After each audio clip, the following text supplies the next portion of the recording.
BC రిజర్వేషన్ల బిల్లులు ఆమోదించే వరకు తమ పోరాటం ఆగదని ముఖ్యమంత్రి రేవంత్ రెడ్డి స్పష్టం చేశారు.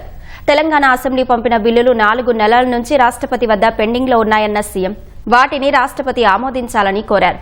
మోదీని గంతెదించి రాహుల్ గాంధీని ప్రధానిగా చేసైనా తాము అనుకున్నది సాధిస్తామన్నారు. ప్రభుత్వ నిర్లక్ష్యం మీద మేము తెలంగాణ రాష్ట్ర శాసనసభలో education, employment, political reservation in local bodies 2 బిల్లులు రాష్ట్రపతికి పంపించి దాదాపుగా 4 నెలలు పూర్తిగా వస్తుంది.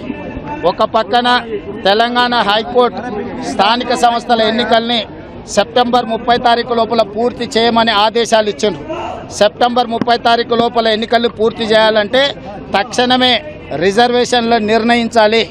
చంద్రశేఖరరావు గారు 2018లో పంచాయతీరాజ్ చట్టాన్ని చేసి 50% రిజర్వేషన్లు మాత్రమే ఇచ్చే విధంగా చట్టం చేసిండు.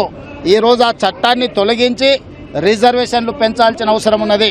అందుకే మేము విద్యా, ఉపాధిలో అదేవిధంగా రాజకీయ రిజర్వేషన్ల 2 బిల్లులు పంపించినాం. 4 నెలలైన రాష్ట్రపతి ఆమోదించలేదు. కాబట్టి ఈరోజు జంతర్ మంతర్ దగ్గర తెలంగాణ మంత్రివర్గం మొత్తం ఎంపీలు, ఎమ్మెల్సీలు, ఎమ్మెల్యేలు తెలంగాణ నలుమూలల నుంచి రిజర్వేషన్లకు అనుకూలమైన శక్తులందరూ ఈరోజు జంతర్ మంతర్లో ధర్నా చేస్తున్నారు. అయినా కేంద్ర ప్రభుత్వానికి కనువిప్పు కలగలేదు. అందుకే ఈరోజు ఇక్కడనే కాదు, పార్లమెంట్లో కూడా మల్లికార్జున్ ఖర్గే గారు, రాహుల్ గాంధీ నేతృత్వంలో ఖచ్చితంగా ధర్నా చేసి రిజర్వేషన్లను సాధిస్తాం. రిజర్వేషన్లకు వ్యతిరేకంగా ఉన్న భారతీయ జనతా పార్టీకి కఠినమైన గుణపాఠం చెప్పడానికి ఈరోజు బలహీన వర్గాలు శక్తులన్నీ కూడా కూడగట్టుకొని వాళ్ళ మీద పోరాటం చేస్తాం. తప్పకుండా 42% రిజర్వేషన్లు ఓబీసీలకు సాధిస్తాము. నరేంద్ర మోడీ గారు ఇచ్చిండ్రా సరే, ఇవ్వకపోతే నరేంద్ర మోడీ గారిని గద్దె నుంచి దించి రాహుల్ గాంధీ గారిని దేశానికి ప్రధానమంత్రిని చేసి 42% రిజర్వేషన్లు సాధించే వరకు కాంగ్రెస్ పార్టీ విశ్రమించబోదు. ఖచ్చితంగా రాష్ట్రపతిని మేము అపాయింట్మెంట్ అడిగి చాలా రోజులైంది. ఇప్పటి వరకు రాష్ట్రపతి గారు మాకు అపాయింట్మెంట్ ఇవ్వలేదు. ఇది శోచనీయము.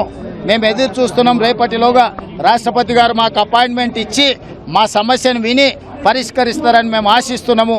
ఒకవేళ రాష్ట్రపతి గారు మాకు అపాయింట్మెంట్ ఇవ్వలేదంటే ప్రధానమంత్రి గారు ఒత్తిడి ఉన్నది రాష్ట్రపతి గారి మీద అని మేము భావించవలసి వస్తుంది. నిన్న మొన్న అమిత్ షా గారు నరేంద్ర మోడీ గారు రాష్ట్రపతిని కలిసిండ్రు. ఆ సందర్భంగా వీరు ఏమైనా మా అపాయింట్మెంట్ ఇవ్వద్దని వారి మీద ఏమైనా ఒత్తిడి చేసిండ్రేమో బలహీన వర్గాలందరూ కూడా ఆలోచన చేయాల్సిన అవసరం ఉన్నది. ఏదేమైనా క్షేత్రస్థాయి నుంచి పార్లమెంట్ వరకు రిజర్వేషన్లు సాధించే వరకు మా పోరాటాన్ని ఆపము.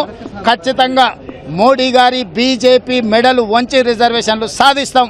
లేకపోతే మోడీ గారిని కుర్చీ మీద నుంచి దించి రాహుల్ గాంధీ గారిని ప్రధానమంత్రిని చేసి మేము రిజర్వేషన్లను సాధించుకుంటామని చెప్పి ఈ సందర్భంగా మీ అందరికీ తెలియజేస్తున్నాం. ఈ రిజర్వేషన్లు ముస్లింల కోసం కాదు, బలహీన వర్గాల కోసం. ముస్లింలను బూచిగా చూపించి బలహీన వర్గాలకు అన్యాయం చేయాలనే ప్రయత్నం చేస్తున్నారు. ఇట్లాంటి చిల్లరమల్లర ప్రయత్నాలు బలహీన వర్గాలు చదువుకున్నారు. ఈరోజు అవగాహన ఉంది. వాళ్ళందరూ కూడా బీజేపీకి గుణపాఠం చెప్తారు.